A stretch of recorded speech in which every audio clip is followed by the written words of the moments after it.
membawa Indonesia maju. Akhirnya saya putuskan untuk membuat video ini dan menjawab beberapa pertanyaan yang sangat menarik. Seperti Mas Rashid bertanya, apa saja program-program yang sudah ada sekarang dan akan dilanjutkan Prabowo Gibran? Gini, semua program-program yang sudah ada sekarang seperti Kartu Indonesia Sehat, Kartu Indonesia Pintar, Kartu Prakerja, Program Keluarga Harapan, KUR akan terus kami lanjutkan dan kami sempurnakan. Bahkan kita juga akan membuat beberapa program unggulan yang lain. Hebat, hebat, hebat, hebat, hebat.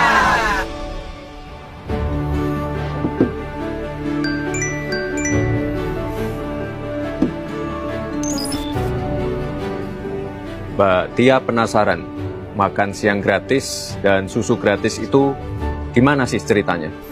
Program ini adalah program yang paling dibutuhkan oleh anak-anak Indonesia dan ibu-ibu yang sedang hamil. Untuk membangun generasi emas, kita butuh anak-anak yang sehat. Ibu-ibu hamil juga nutrisinya harus kita jaga untuk mengurangi angka stunting. Jadi sekali lagi saya tekankan, ini bukan hanya program, tapi investasi. Selain itu, program ini dapat menjadi stimulan untuk memajukan UMKM, pemilik warung makan atau warteg. Kesejahteraan mereka membaik, roda ekonomi berputar, dan tentunya gizi anak-anak dan ibu hamil lebih terjamin.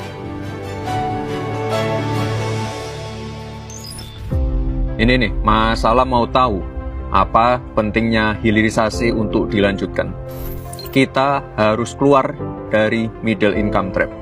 Maka hilirisasi kita lakukan untuk penciptaan nilai tambah, sekaligus melipat gandakan GDP. Dampaknya apa?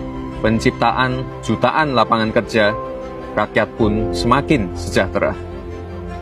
Indonesia merupakan negara yang memiliki cadangan nikel terbesar di dunia dan cadangan timah terbesar kedua di dunia. Kita akan hilirisasi kekayaan tersebut, mulai dari kekayaan mineral, perikanan, kelautan, pertanian, sampai ke hilirisasi digital. Mas Andi juga tanya, kalau hilirisasi digital itu bagaimana? Bukan saja hanya kekayaan alam, pasar ekonomi digital kita sangat berpotensi untuk dihilirisasi, karena merupakan salah satu yang terbesar di dunia. Sehingga dampak dari kemajuan teknologi dapat langsung dirasakan manfaatnya untuk masyarakat Indonesia. Jangan sampai kita hanya jadi pasar saja, tapi kita harus menyiapkan talenta yang handal, sampai dengan teknologi, dari infrastruktur, sampai dengan produk digitalnya. Mbak Amel bertanya, apa benar kalau Prabowo Gibran menang, pajak akan naik? Nah ini nih, banyak yang salah mengartikan. Menaikkan rasio pajak itu berbeda dengan menaikkan tarif pajak. Lalu bagaimana cara kita menaikkan rasio pajak? Tentunya dengan meningkatkan ekspor, hilirisasi, transisi energi hijau, mengurangi impor minyak, meningkatkan produktivitas dalam negeri, dan juga swasembada pangan. Menaikkan rasio pajak berarti meningkatkan penerimaan negara. Maka ke depan perlu dibentuk Badan Penerimaan Negara yang ada di bawah komando langsung dari Presiden. Sehingga ke depan Dirjen Pajak dan Bea Cukai kita jadikan satu.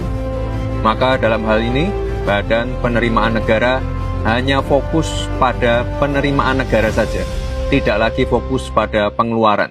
Semoga terjawab ya. Mbak Rani bertanya, IKN gimana Mas? Pemerataan pembangunan itu wajib. Pembangunan tidak boleh lagi Jawa sentris. Saat ini investasi di luar Jawa sudah meningkat mencapai 53%. Dengan adanya pembangunan yang berkelanjutan di IKN akan membuka titik pertumbuhan ekonomi baru, meningkatkan akses dan konektivitas, serta membuka lapangan kerja. IKN ini bukan sekedar membangun gedung pemerintahan, tapi merupakan cikal bakal pemerataan pembangunan Indonesia. IKN adalah showcase transformasi pembangunan Indonesia. Jadi, boleh nggak Indonesia maju? Boleh. Boleh nggak Indonesia sejahtera? Boleh. Boleh nggak Indonesia bahagia? Boleh. Boleh nggak Prabowo Gibran? Boleh dong. Prabowo Gibran. Wes udahan syutingnya ya, saya mau kerja.